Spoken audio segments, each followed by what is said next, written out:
Nganong mahadlok manggitag hugaw? Tubag. Kinsa ninyo dinhi ang mukaon gyud og mga hugaw, taas ang kamot.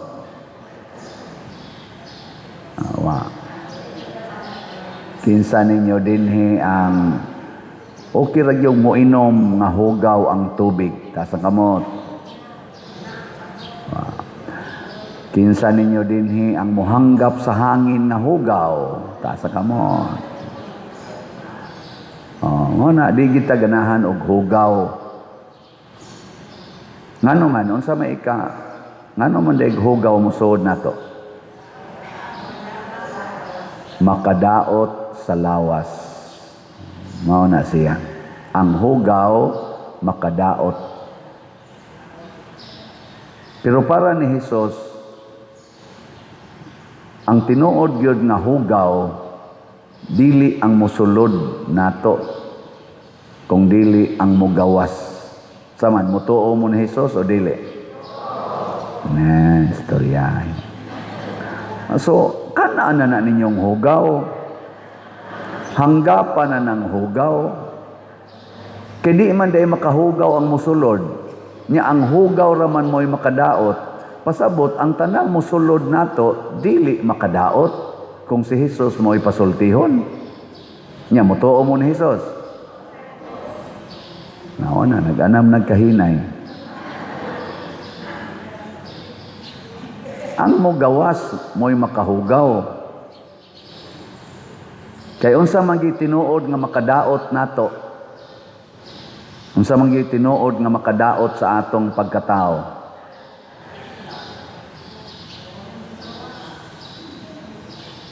Ang makadaot sa atong pagkatao kanang makaguba og relasyon.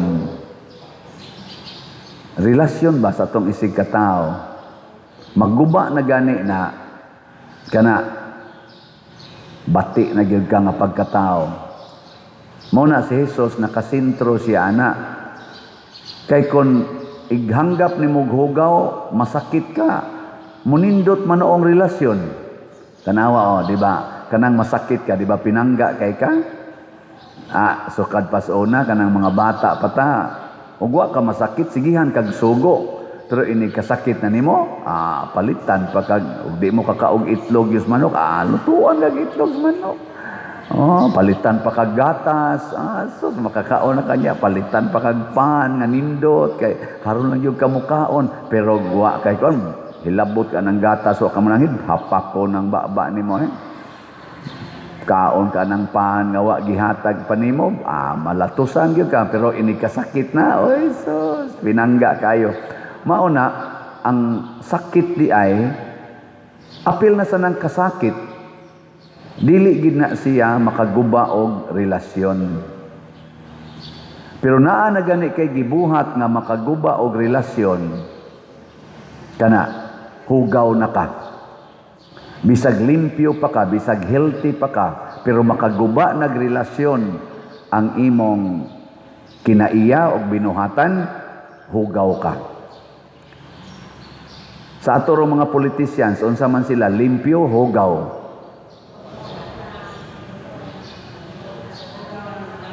Ato mga politicians ba, gikas nasyonal hangtod sa barangay level, unsa man sila, ay nunta lang, unsa man sila, kadaghanan hugaw o kadaghanan nila limpyo? A or B? Og gani, kadaghanan hugaw. Kadaghanan hugaw. Gilingi ay mong tupad. Ing na limpyo ka? Limpyo ka? Kinsang mga asawaha dinhi nga limpyo gyud og relasyon sa iyang bana kanang di gyud mangaway ba? Ta sa kamot. Pulos mo hugaw. Kinsa sang mga banaha dinhi nga limpyo gyud relasyon sa iyang bana as iyang asawa, wa gyud siya masuko, wa mangaway tas kamot. utrosan.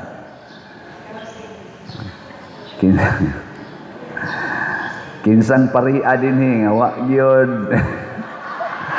wa gyud makapasakit siyang parisyoner ta sa kamot. Ingon sa ka utros ka paria ka.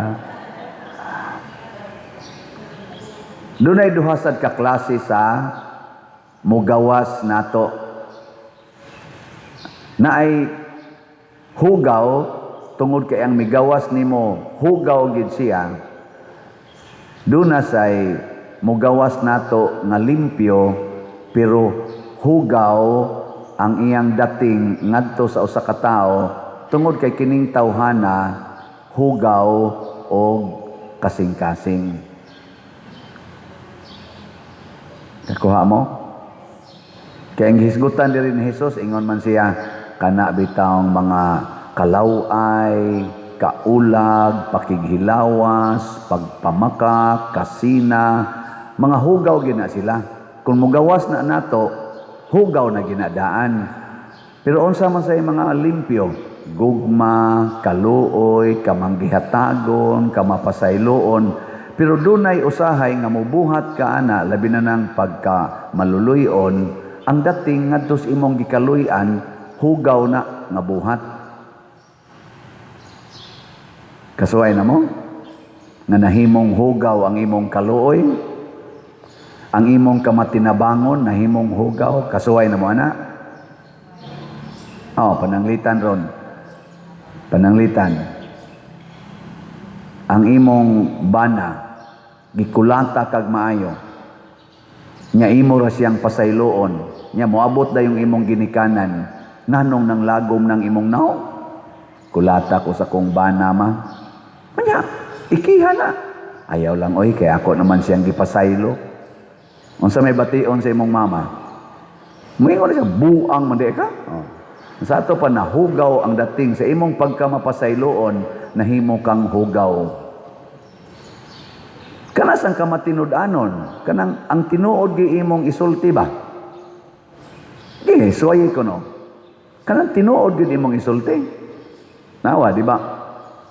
Patyon yung kasuban. Nanong namatay man si Jesus, kaya nagsulti sa tinuod. Nya ang iyang gisulting kamatuoran, hugaw man para sa naminaw. Di man sila ganahan, giluod man sila. Nya magsige magisig sulti, agi patay. So kung ang ato ganing gisulti limpyo, pero ang dating dito sa uban hugaw, ayaw kabalaka. Ayaw gyud kabalaka. Kung maguba ang atong relasyon tungod lang kay nagsulti tas kamatuoran, nagsulti tag unsay matarong, ayaw kabalaka.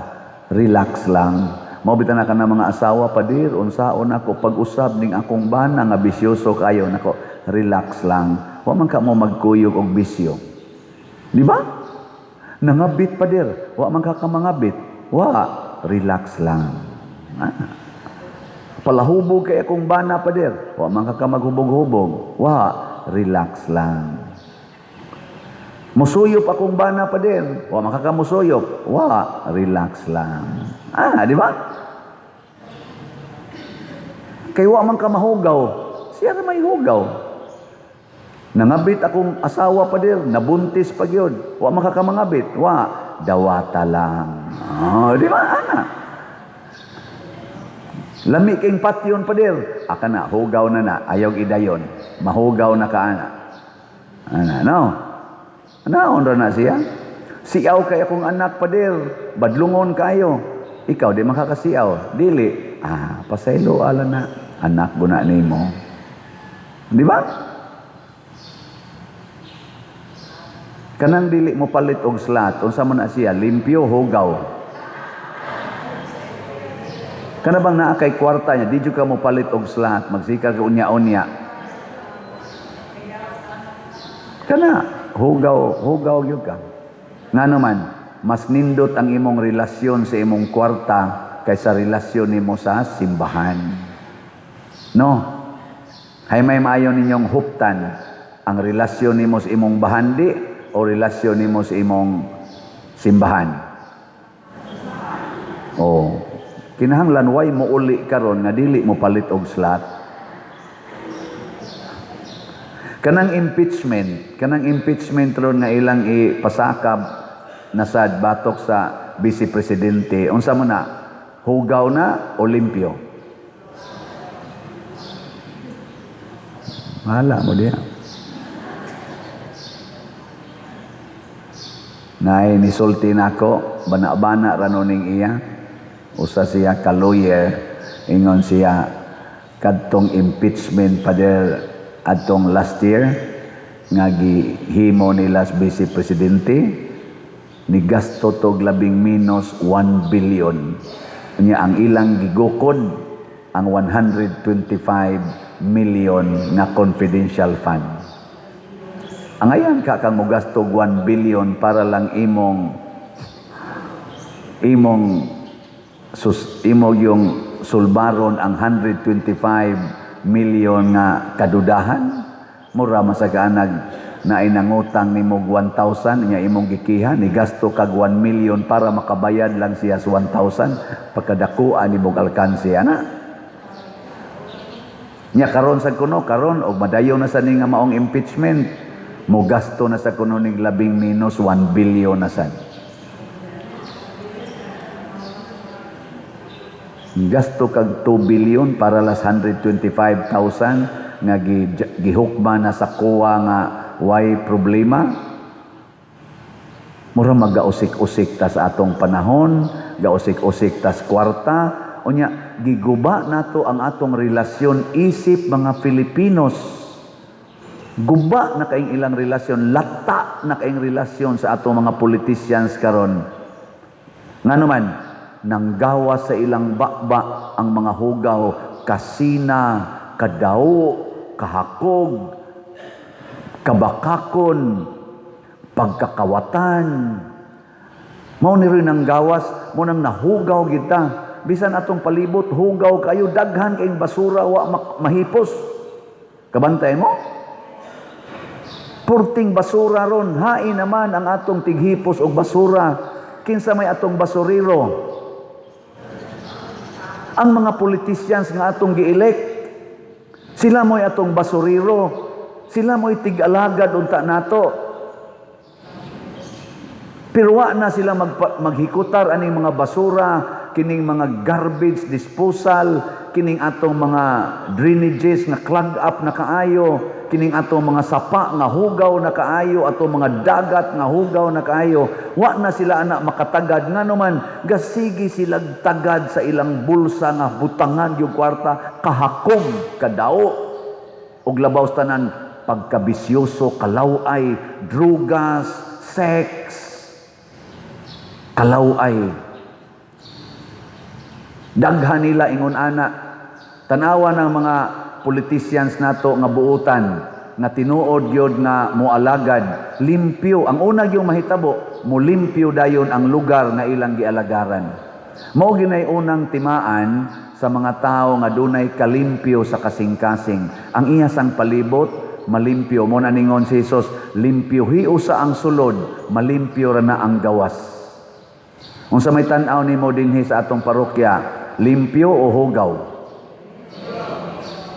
Di kay tanto. Pero limpyo. Limpyo. Mo na, di sad kay tantong hugaw ang atong kasing-kasing. Gipakalitan mig anhi ni Bishop Abit gahapon sa buntag. Bishop Abit kanisa sa Bishop Abit, no? Kusog sa ni siya mo surprise. So ato na lang ginang shout out din he. Shout out Bishop Abit oy. Ning kalit siya ari diri koyog si Father Ado og uban yang driver kay magmisa didto sa Katmon. Didto ra ba ko sa akong kwarto na haigking ko. First time ko nakadungog aning akong secretary si Remy aning ang tingog ba ni kusog kay hinay ni kay tingog. Mura mo ni siya, Pader, ana. Pader. Ano? Nas Bishop Abit sa sulas. Basta igking nga hinon ako, wa ko kailis oy nag-t-shirt ako. Mag-ilis magita ko mo atubang kog mga tao kay pare ko taon ko. Dali kog ilis. Tungod sa akong pagdinali-dali, waday ko kailis ang atubang ni Bishop Abit. Ingon ni Bishop Abit bay, papangihi ako bi kay nga ganing kahiyong kay ko.